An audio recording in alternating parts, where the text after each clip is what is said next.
Deus. Abram aí as suas Bíblias, meus queridos, nós vamos ler alguns versículos para que eu possa construir de forma equilibrada essa palavra que nós vamos partilhar juntos hoje. Amém? O primeiro texto está em Isaías capítulo 53. Isaías capítulo 53. Nós vamos ler 3 versículos, 4, 5 e 6.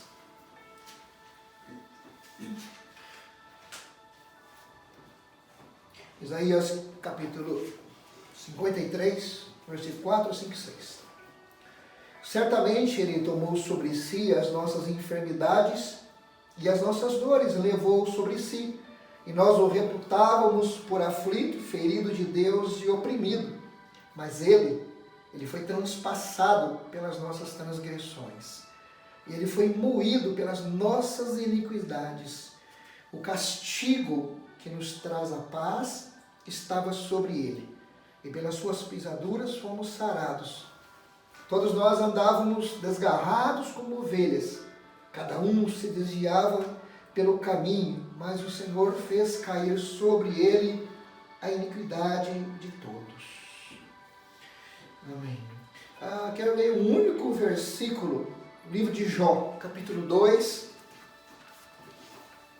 Livro de Jó, capítulo 2, o versículo 9.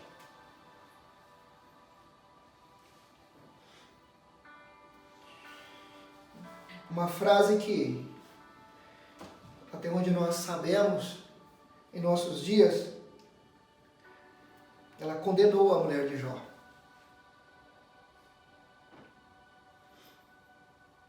Porque não podemos conceber que um ser humano possa dizer o que essa mulher disse. E eu quero te convidar a olhar para a tua humanidade e perceber que muitas vezes essa mulher ela nos representa. Então a sua mulher lhe disse, a esposa de Jó: ainda conservas a tua integridade? Amaldiçoa a Deus e morre. Glória a Deus. João capítulo 20.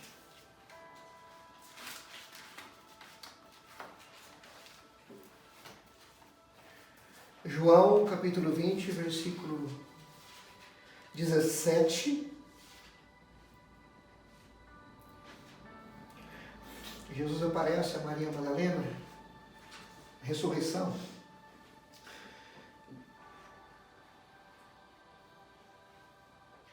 Versículo 17. Recomendou-lhe Jesus: não me detenhas, porque ainda não subi para o meu Pai, mas vai ter com os meus irmãos e dize-lhes: eu subo para o meu Pai, o vosso Pai, para o meu Deus, o vosso Deus. Versículo 27. E logo disse a Tomé: põe aqui o dedo e vê as minhas mãos. Chega também a tua mão e põe aqui no meu lado. Não seja incrédulo, mas crente.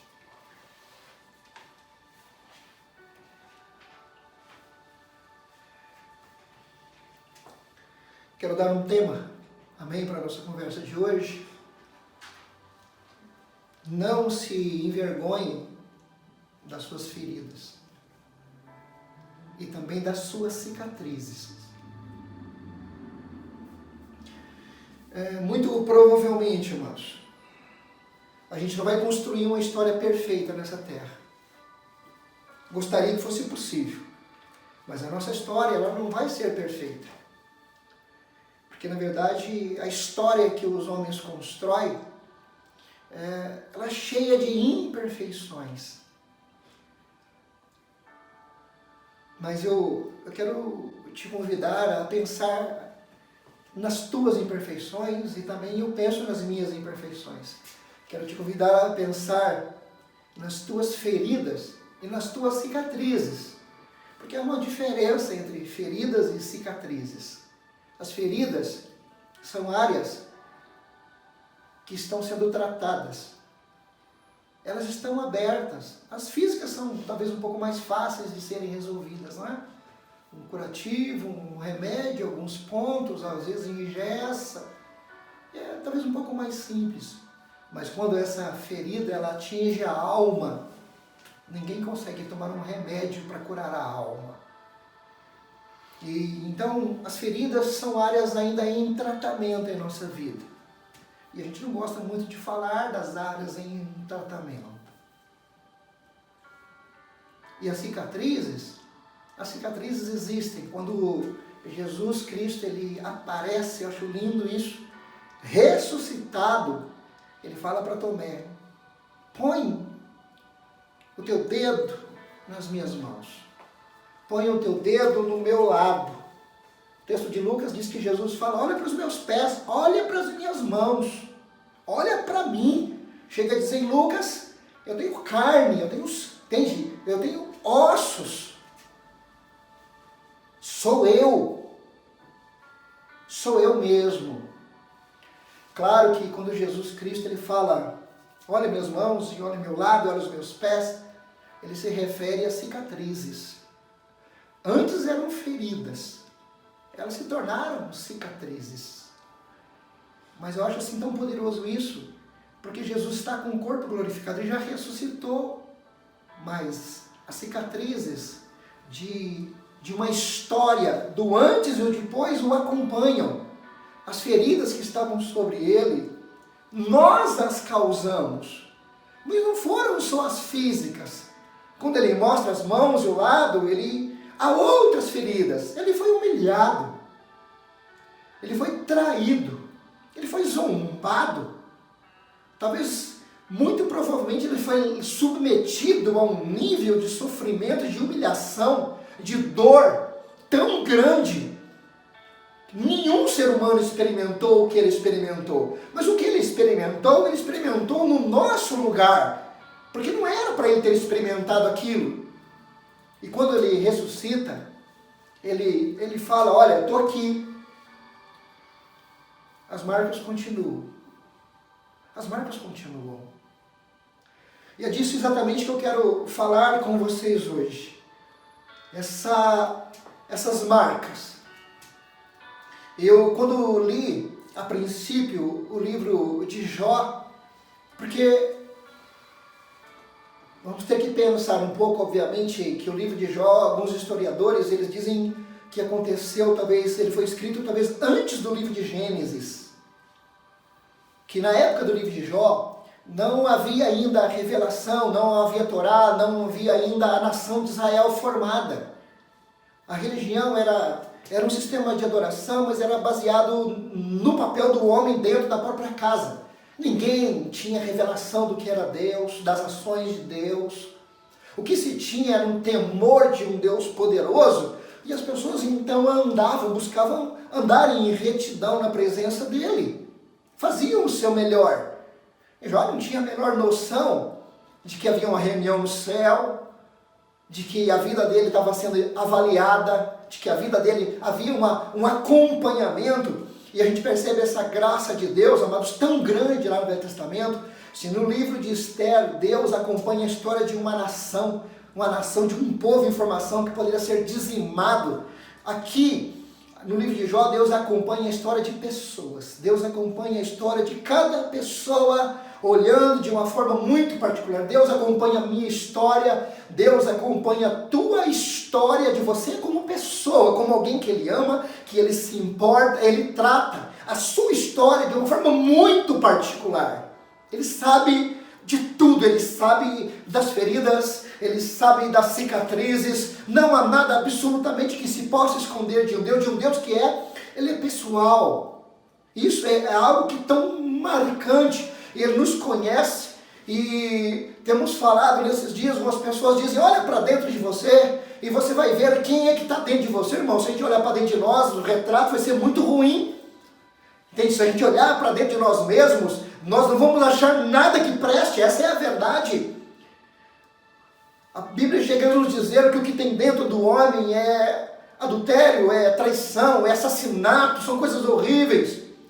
nós temos descoberto que a única forma de saber quem nós somos de verdade é quando nós conhecemos o nosso Deus.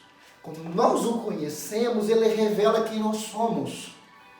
E aí, Ele nos desnuda para nós mesmos, porque nós o conhecemos. E aí nós podemos, então, sermos tratados em todas as áreas de nossa vida. Queridos, quando eu fiz menção de uma frase da mulher de Jó, ela não é uma pessoa que estava caminhando na vizinhança. A mulher de Jó não era uma pessoa que passava do outro lado da rua, que bateu o olho em alguém doente, alguém que perdeu tudo e foi embora. A mulher de Jó, ela acompanhou a história do marido. A mulher de Jó estava junto com ele quando os bens se perderam, quando ele foi para a miséria. A mulher de Jó estava do lado dele quando ele enfermou, quando ele ficou tão doente que ele teve que se sentar no quintal, sob cinzas, se coçar com cacos de tão doente que ele ficou. Ela foi capaz, ela estava dentro de casa, ela estava do lado dele quando a notícia chegou de que todos os filhos morreram de uma vez só, e ela não sentiu, ela viu a dor. A mulher de Jó, ela estava com ele, queridos. A mulher de Jó sabe quem era ele para os filhos. A mulher de Jó sabe o que Deus disse a respeito de Jó. A mulher de Jó sabia. Ela via Jó, ela via o pai que ele era, ela via o marido que ele era. Quantas vezes a mulher de Jó procura o marido na madrugada dentro de casa? Ei, mulher, irmã, você já bateu a mão na sua cama e procurou teu marido dentro de casa alguma vez e ele não estava, talvez fosse para o trabalho? A mulher de Jó fez isso muitas vezes. Ela bateu a mão do lado, não achou o marido e foi atrás dele, encontrou ele fazendo sacrifício e orando pela vida dos filhos. Imaginem para essa mulher olhar para o marido naquele estado, o desespero, e a humanidade, ela vem à tona, irmãos. Quem consegue, quem já deu um grito dentro de casa de desespero quando a notícia ruim chegou? Quem dentro de casa poderia confessar, entende, que quebrou o prato, quebrou a panela, que xingou o marido, xingou a esposa, que esbravejou com o filho, que amaldiçoou numa hora de desespero, porque simplesmente ela foi humana. Ela foi humana. E diferente dos amigos de Jó, simplesmente, quando Jó fala, você está louca, você não sabe o que você está dizendo, ela simplesmente desaparece de cena, como que baixa a cabeça e sai.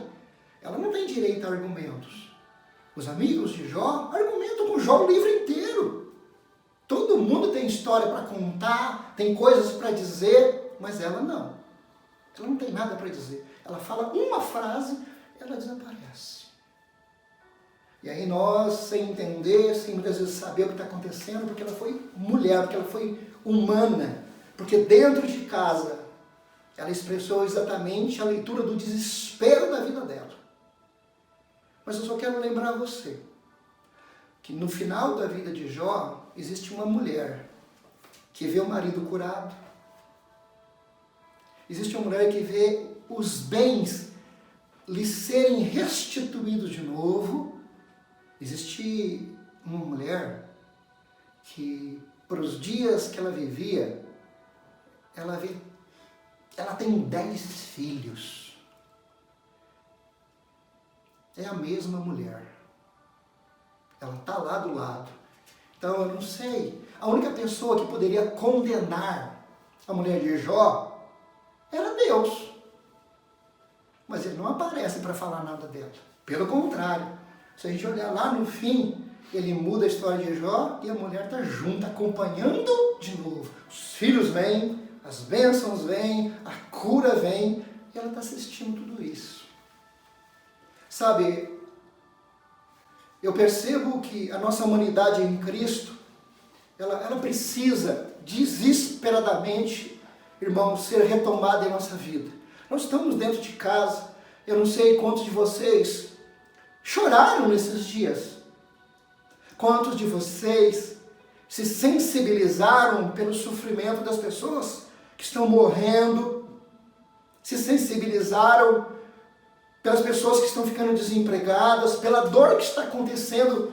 Eu não sei quantos de vocês experimentam isso. Eu não sei quantos de vocês que foram tocados pela generosidade de saber que enquanto você come, tem pessoas que não comem. Essa generosidade é algo celestial, é algo divino, é algo que Deus nos deu, porque foi Jesus que mandou. Fala, tome conta das crianças, não atrapalha elas, deixa as crianças virem a mim, porque delas é o reino dos céus. Você tem que se fazer como as crianças, os idosos, as viúvas. Quantas pessoas? E a generosidade é uma das grandes marcas da igreja. Eu citei uma mulher que ela foi condenada, irmãos, por algo que ela disse. E quando eu li em João, Jesus ressurreto, nós também condenamos Tomé. Tomé é o cara, entende que é incrédulo, Jesus dá uma dura nele.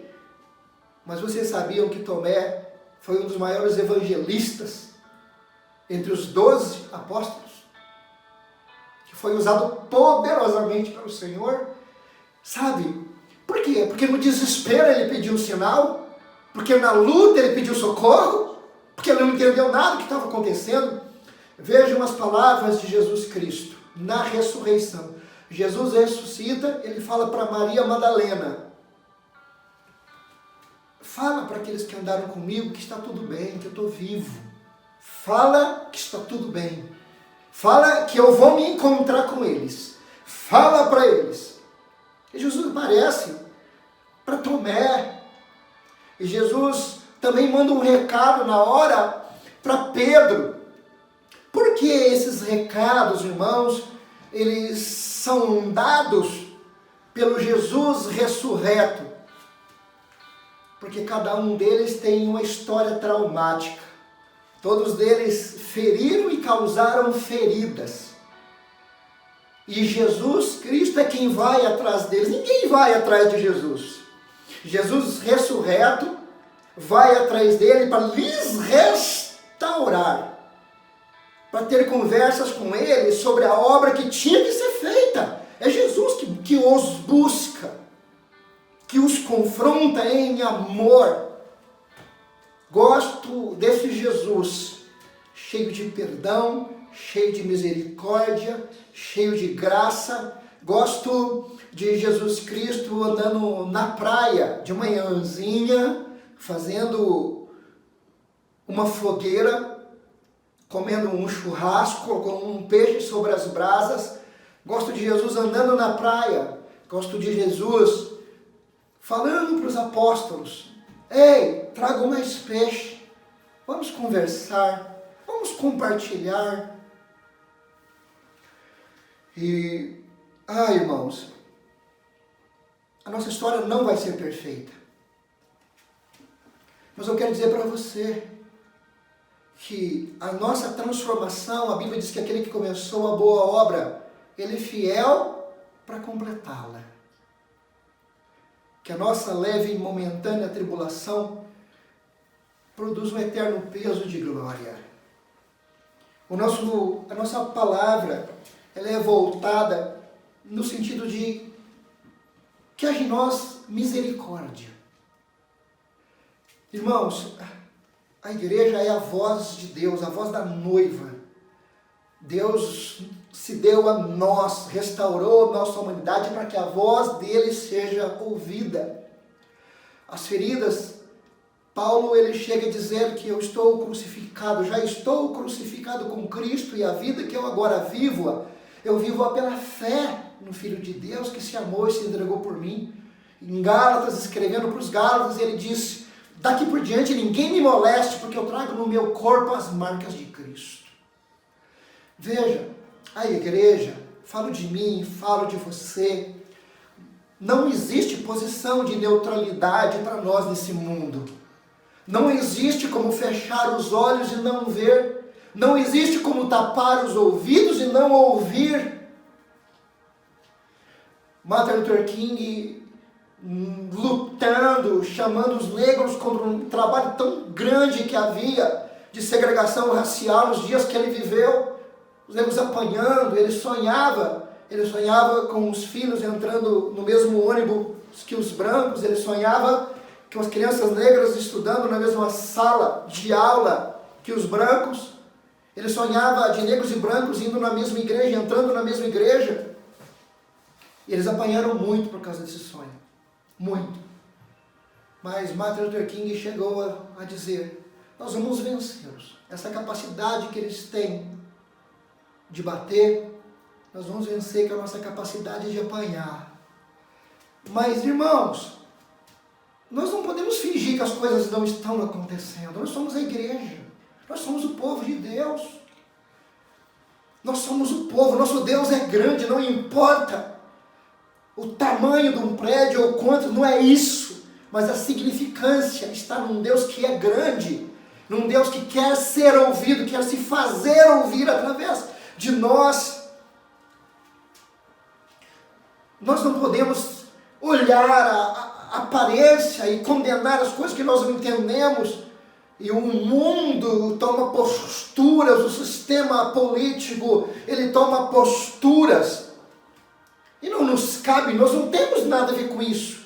Nós temos a ver totalmente com a palavra de Deus, com a centralidade no Cristo em nossas vidas. Nós temos que avaliar o que eles estão dizendo como Cristo avaliaria, de acordo com a palavra de Deus. Ninguém pode nos pegar como povo de Deus e levar a gente para lá ou levar a gente para o outro lado. Nós somos um povo de Deus, somos a igreja do Senhor Jesus Cristo. Amém? Nos abraçamos, nos amamos, nos respeitamos. E entramos numa sociedade e abraçamos todas as pessoas, porque todos são seres humanos, criados, e a vida não é um acidente do acaso. Nós precisamos ser cheios de misericórdia, como Jesus foi cheio de misericórdia, com a mulher pega no flagrante adultério. Ele amou, não jogou pedra sobre ele a perdoou. Jesus, ele pegou o homem corrupto como Zaqueu, entrou na casa dele e o amou, e fez uma obra na vida dele. E eu me assusto, muitas vezes nós como igreja, nós jogamos pedra. Aqueles que são corruptos, sabemos que Deus tem misericórdia, mas não cabe, não é o nosso papel, temos que avaliar. Eles não têm cumprido um bom papel, mas o que nós podemos fazer é orar, interceder e lançar uma voz cheia de graça, de misericórdia, de bondade, sabendo que Deus há de alcançar vidas, porque Deus continua trabalhando, e o trabalho do Senhor é uma obra de restauração, de salvação, de transformação. Eu digo para você, eu tenho marcas, eu tenho feridas, eu sei que você tem. Não se envergonhe das feridas, porque enquanto a gente se envergonhar delas, elas não vão cicatrizar. A Bíblia diz que Jesus levou sobre si as enfermidades e as feridas. E ele foi ferido, ressuscitado, o que ele tinha eram marcas, cicatrizes. E o poder da ressurreição, a Bíblia diz que o Espírito que ressuscitou Jesus Cristo dentre os mortos, este Espírito vive e habita em nós. Há um poder de ressurreição em nós. Há um poder de cura. Há um poder de sarar as feridas. Há um poder de cicatrização em nós. Mas, irmãos, não é porque nós estamos dentro de um prédio, porque nós aceitamos Jesus, ou Ele nos aceitou, louvado seja Deus por isso. Não é por isso que está tudo bem. Não é por isso que está tudo transformado. A nossa história está sendo construída. A nossa história não vai ser perfeita, porque Ele é. A nossa história não será perfeita. Quero muito, mas eu quero aprender com Ele, a ponto, irmãos, de ser um instrumento de cicatrização na vida das pessoas. Eu não quero ferir.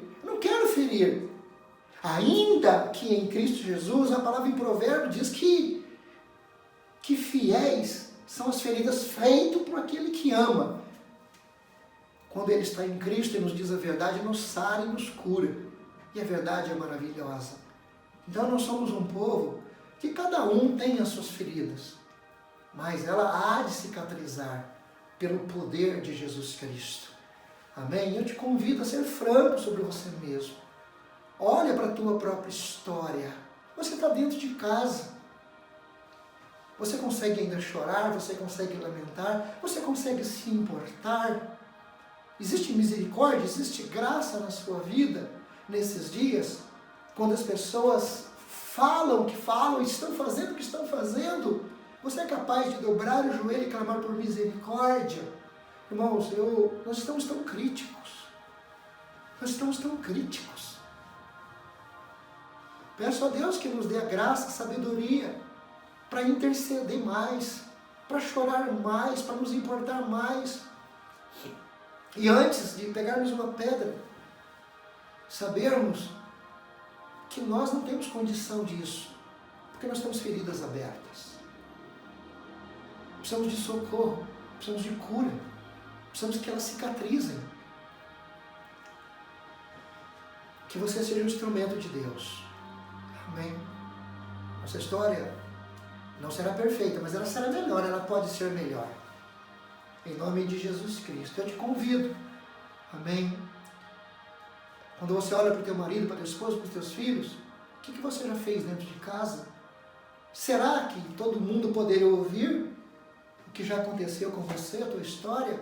Será que as pessoas te dariam um abraço quando ouvissem você dizer o que aconteceu com você? Chorariam com você? Ou você tem vergonha de dizer o que aconteceu com você? Porque o sentimento que existe é que vão te apedrejar, não vão te abraçar, não vão chorar com você. Não deveria ser assim. Não deveria ser assim. Nós deveríamos ser este povo que é o povo de Deus, que não tem receio de contar as histórias, porque nós somos perdoados. Mas nós precisamos construir algo no sentido de que eu posso contar para você e saber que você não vai me mandar embora. Houve um período na história da igreja que houve grande perseguição e um grupo chamado de donatistas, eles diziam o seguinte: a pessoa que negou Jesus, ela não é digna mais de andar com Jesus, ela não é digna mais de pregar. E essa pessoa não é mais digna porque ela negou. Irmãos, por quê? Eu fico pensando, por que nós cobramos tanto dos outros uma postura? Por que nós exigimos das pessoas tanta perfeição? Exigimos dela que elas andam tão certo. Por que elas não podem errar? A história bíblica é cheia de homens que cometeram erros. Está cheio de gente aqui que errou. Davi errou, a mulher de Jó. Meu Deus, ela errou no desespero da vida. Tomé errou, Paulo errou, Pedro. Quanta gente! A história da Bíblia é uma história feita de pessoas que erraram. Mas erraram fazendo-se ouvir, buscando o que é certo. Não é nos calando que nós vamos acertar. Não é escondendo a nossa história que nós vamos acertar. Não é fechando os nossos olhos que nós vamos acertar. Não é fechando os nossos ouvidos que nós vamos acertar. Que haja em nós graça, misericórdia, bondade, socorro. Que sejamos instrumentos de Deus, de cura e cicatrização. Mas que a gente acredite que outras pessoas podem ser agentes de Deus para nos trazer a cicatrização. Deus nos ajude. Não somos melhores do que ninguém. Não somos melhores. Mas existe em mim, existe em você o poder da ressurreição. Não se envergonhe das feridas. Não se envergonhe das suas cicatrizes. Nós não somos obra acabada. Não está tudo pronto. Deus está trabalhando em mim, está trabalhando em você. E mais, Deus trabalha em mim para que eu te ajude. E Deus trabalha em você para que você me ajude. A gente precisa tanto disso. essa igreja que vai entrar neste mundo. As pessoas estão desesperadas, estão sendo quebrantadas. Precisamos que a voz de perdão se ouça. Precisamos que a voz da misericórdia se faça ouvir. Precisamos que a voz da generosidade se faça ouvir. Porque nosso Deus é um Deus gracioso, é um Deus generoso, é um Deus bondoso, é um Deus rico. Ele só precisa encontrar canais onde ele faça o que ele tem para realizar. Amém? Seja instrumento de Deus. Não se envergonhe, em nome de Jesus, das feridas e nem das cicatrizes. Conte a tua história. E eu contarei a minha história. Estava falando dos donatistas. Era uma época em que se cobrava a perfeição dos líderes e pastores. Nós cobramos muitas pessoas também. E se dizia, se ele caiu, ele não é digno mais de se levantar. Ele não é digno mais de falar. Ele não é mais digno de nada. Ele não pode. Eu não encontro isso na Bíblia, em lugar nenhum. Não está aqui. Pelo menos na Bíblia que eu leio não existe isso. O que existe é um Jesus e um Deus cheio de perdão. Falando, venha para casa. Quando Jesus ressuscitou, ele disse a Maria Madalena, fala para todo mundo que está tudo bem. Avisa para Pedro que eu vou falar com ele. Ei, Tomé, pode vir aqui, Tomé. Está tudo bem. Mas você precisa mudar. Mas está tudo bem. Ele não mandou Tomé embora. Entende? Ele tratou, ele falou com ele. E aí a obra aconteceu. E nós estamos aqui por causa disso. Que sejamos sensíveis, em nome de Jesus, a essa grande necessidade. Simplesmente. Amém, queridos? Me traz de volta. E que você tenha a sinceridade e a franqueza no coração de dizer, gente, me traz de volta. Eu estou ficando longe, socorro, me traz de volta. Nunca é vergonhoso pedir ajuda. Me traz de volta. Deixa eu falar para você das minhas feridas, deixa eu te falar das cicatrizes. E saber que você vai me ouvir, que você vai ser capaz de chorar comigo. Você vai ser capaz de chorar com essas pessoas que estão arrebentadas, machucadas, irmãos. E que precisam que alguém as ouça. Porque também nós precisamos ser ouvidos. Nós não estamos numa condição de que só nós seremos os curadores, não é isso. Porque estou ferido, estou cicatrizado, mas também posso ajudar outros em suas feridas e cicatrizações. É assim que Deus fez, comigo e com você, em nome de Jesus. Quero orar com vocês, mas também orar com todos aqueles que talvez hoje estão afastados do Senhor. Orar por você que talvez se feriu ou foi ferido e não consegue retomar a sua jornada tão maravilhosa com o Senhor. Amém? Quero te convidar, volta para casa. Nós vamos te abraçar. Amém? Não vamos jogar pedra. Nós vamos te ouvir. E nós vamos te ajudar a cicatrizar essas feridas. Em nome de Jesus, faremos isso. Senhor, nos ajude. Queremos ser esta igreja que tem voz. Esta igreja que olha. Esta igreja que ouve. Esta igreja que milita, que se importa e que vai. Restaura-nos e usa-nos, Pai. Traze de volta os feridos. Nos usa para buscá-los. Que eles voltem. Eu profetizo em nome de Jesus Cristo, Senhor, que muitos retornarão para casa. Oh, Deus, haverá cura nesses dias. Oh, Deus, que nós seremos melhores, seremos sarados e seremos restauradores de vidas, como o Senhor tem nos restaurado e precisamos de mais.